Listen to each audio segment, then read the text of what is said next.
Yes, so let's see. Ah, that's me. 33 years ago. 33 years ago. And the young lady in the white is my sister, Boo Boo.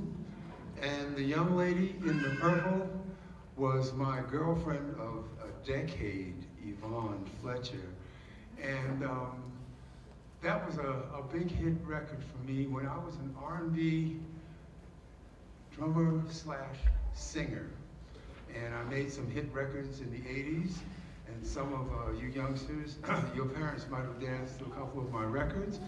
And unfortunately, I lost my sister and I lost Yvonne within 4 months of each other, both of cancer. And so I stopped playing completely. And that was 1984. And I didn't touch a drumstick from 1984 to 1991. I took 7 years almost off.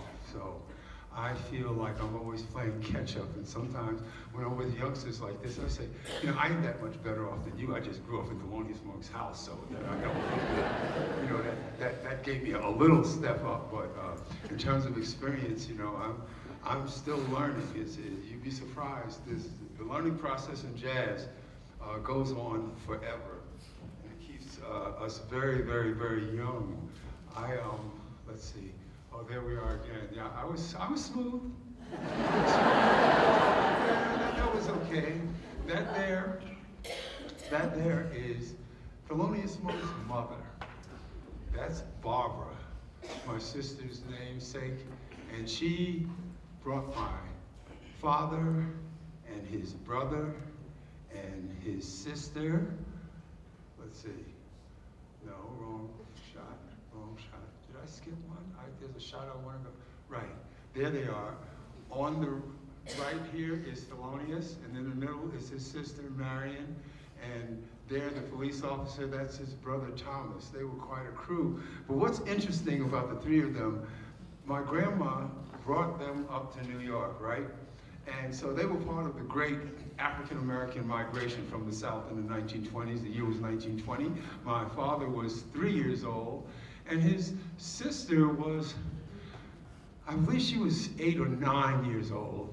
And of course, the police officer was the youngster, and so his nickname was Baby, and I called him Uncle Baby my whole life. But what was interesting about these three is that my grandma brings them to New York City, and in those days, young ladies, if your parents had the resources, young ladies took courses in etiquette, and they took ballet, and sometimes they took piano lessons. And so my grandmother got piano lessons for Marion in the middle.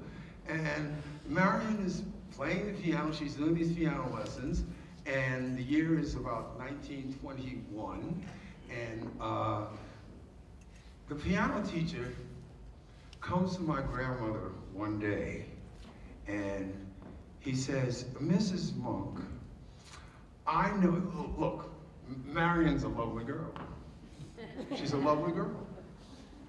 And I also know that this, I think it was about $1.50, and you have to understand, in 1920, $1.50, you could buy a loaf of bread, a buffalo, you could buy a bushel of corn. I mean, all of that for $1.50 in 1920.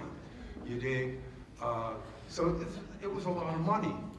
And the piano instructor said to my grandma, you know, Marion's a lovely girl, and I know this $1.50 a week for the lessons is a lot of money, and I don't want to discourage you in your efforts to sophisticate Marion.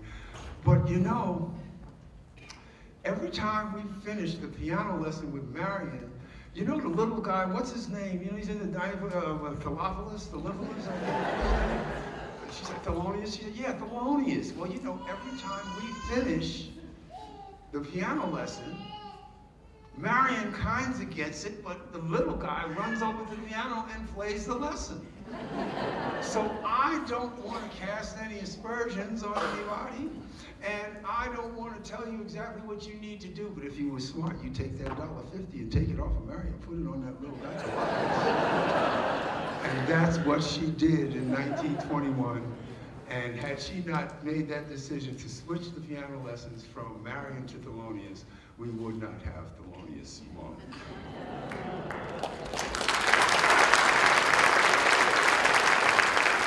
That's my dad and my mom, Nellie, and it's a wonderful story, Thelonious and Nellie. It's kind of rare.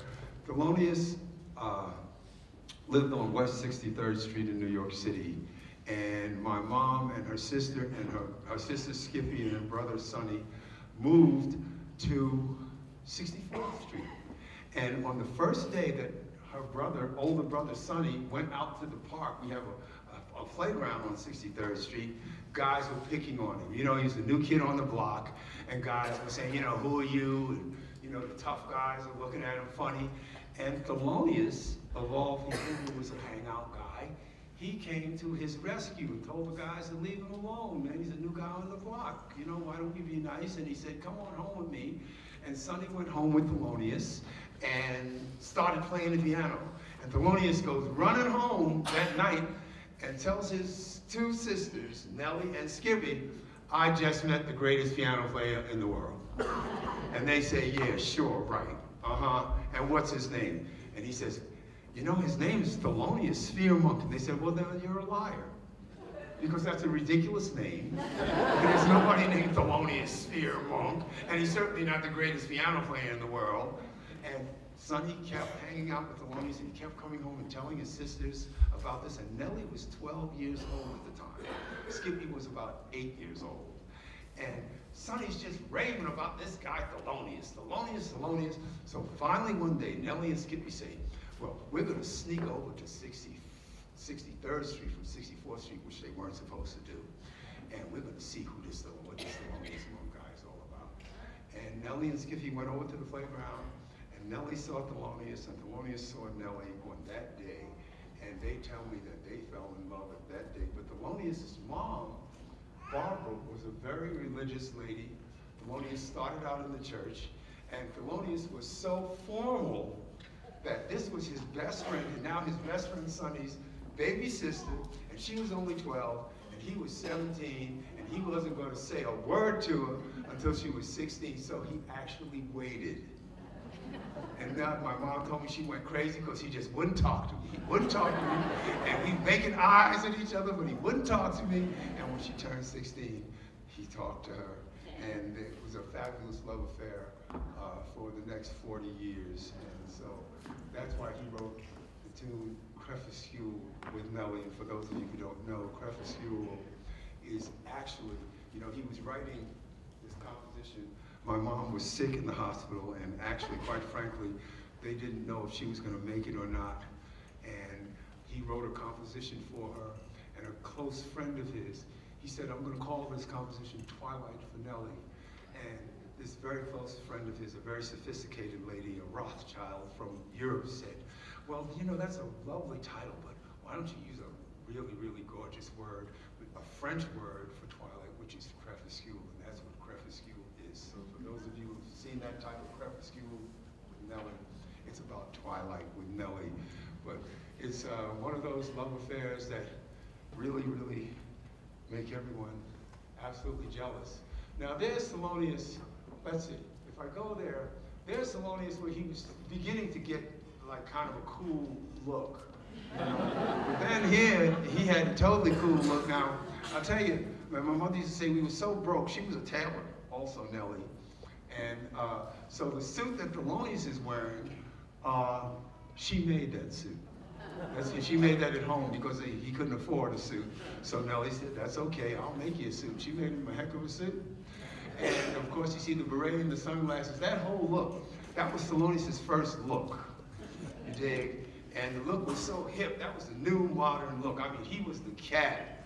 That jazz look with the dark glasses and all that, that was Thelonious' look. And that particular look with the beret, Dizzy Gillespie jumped on that look. And when Dizzy jumped on the beret look, and Dizzy even had a beret, he had a little to get a G clef on the beret too. You know, Thelonious said, well, you know, because Thelonious was ever changing, you dig. So he said, well, okay, that's cool, you dig that, that's hip, all right, you got it. And then Thelonious started switching hats.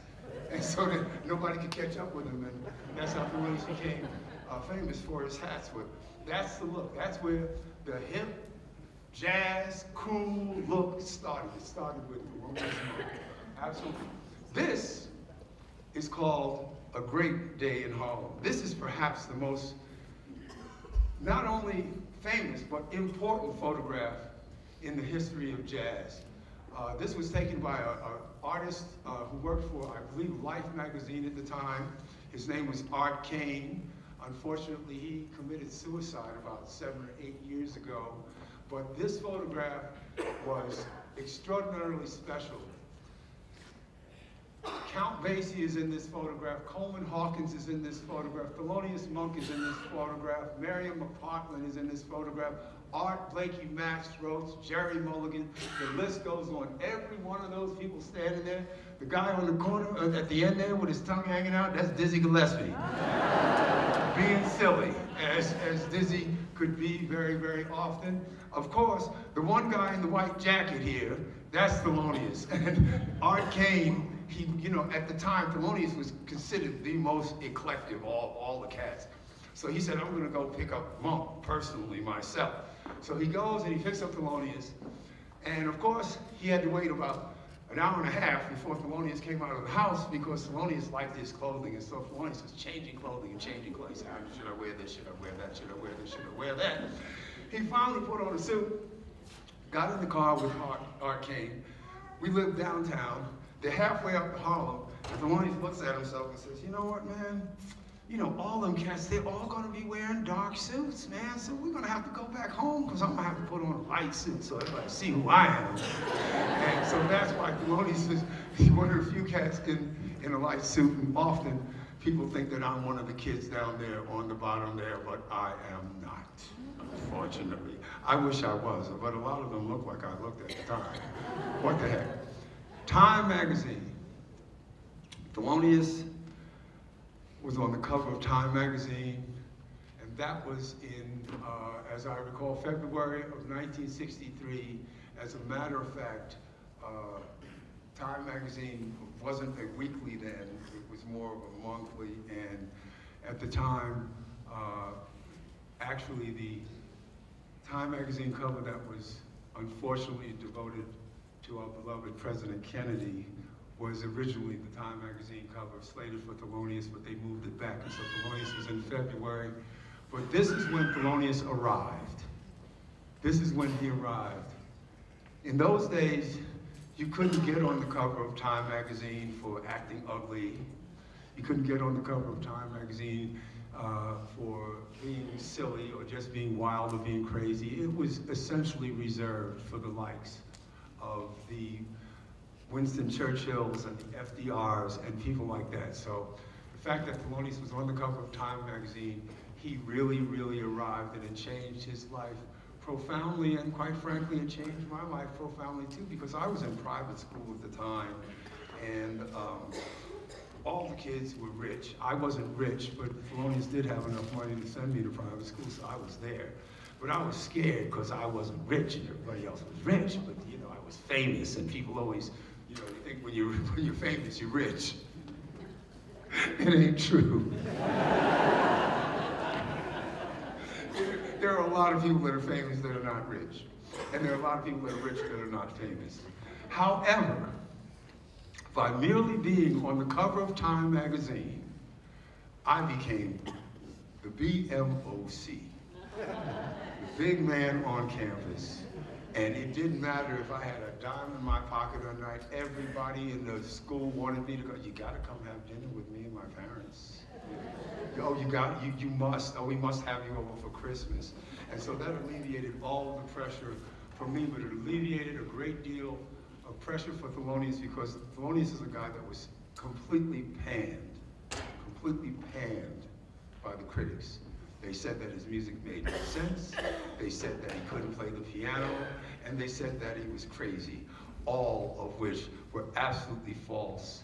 And So when he got this kind of recognition, it really opened all kinds of doors for him, and his journey to legendom began, I truly believe, with that cover of Time magazine, and I'm very proud of that to this day, and the artist's rendition of him just captured Monk. That is Monk right there.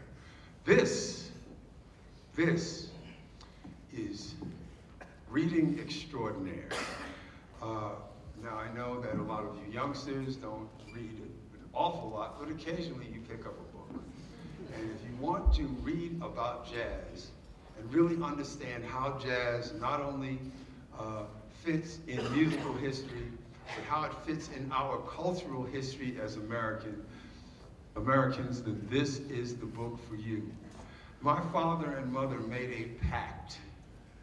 They made a pact that there would be no books about Thelonious, because writers always seem to write ugly things, and they weren't going to have any part of it.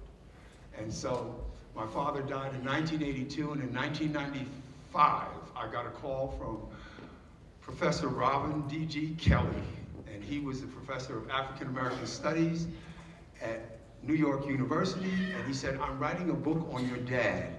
And I said, you know, that's very well and good, but I cannot help you at all because my parents have a pact.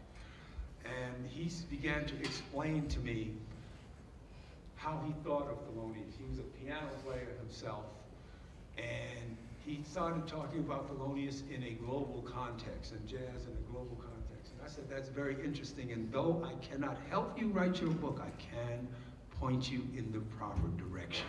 I can tell you who's lying when they say they were close to Thelonious, and I can tell you who was really close to Thelonious, and who's got stories, and who doesn't, and who you don't need to talk to at all. And he took my advice, and so I sent him on his way. 2002, I get a call. Hello, who's this? This is Professor Robin Kelly. I said, who? He said, Professor Robin Kelly. I said, who? He said, you know, I called you back in 1995. I was writing a book. And I said, oh. I said, you cannot possibly tell me you're still writing this book. And he said, as a matter of fact, I'm about halfway through the book. And I said, wow. And then he started telling me about what he was writing. And I went to my mother, and I said, Mom, you know what? People are going to write books about Daddy. And I know the pact that you made with Dad, and I know why you made it. But you know what, Mom? The root of that was the truth. Dad was afraid they wouldn't write the truth about him. I said, but there's a guy that I told to basically take a hike 7 years ago. And he's writing the book. He's still writing the book. Mom, I think this is the guy. I think this is a guy that Dad would say, yeah, you write a book on me. Mom, you gotta trust me on this one. You gotta trust me on this one. And she did. And so he spent the next 7 years on the book. And last year, this book came out to absolute rave reviews. It is 1,400 pages.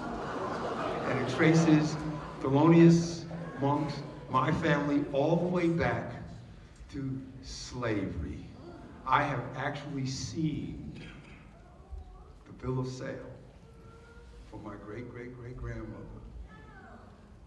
A fellow named Archibald Monk paid $460 for her when she was 16 years old. And when you read this book and you understand the cultural and the historical journey, family journey of a Thelonious Monk, you begin to understand what jazz is really about. You begin to understand how his generation, i.e. Miles Davis, John Coltrane, Charlie Parker, Duke Ellington, Ella Fitzgerald, and all those people, you begin to understand why they were so wonderful.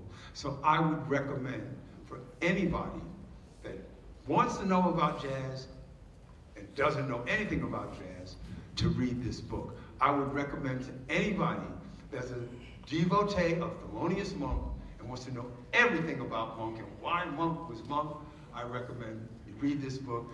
And I recommend to anybody who likes a great novel to read, just a great read. This does not read like a biography. It's not about he was born on Tuesday and he died on Thursday and he played piano on Wednesday. It's not one of those. So I implore you, if you love jazz, Thelonious Monk, The Life and Times of an American Original by Robin D. G. Kelly. Check out that book. And let's see, I got one. Government? Good, that's good. I got a blank. Excellent. Government.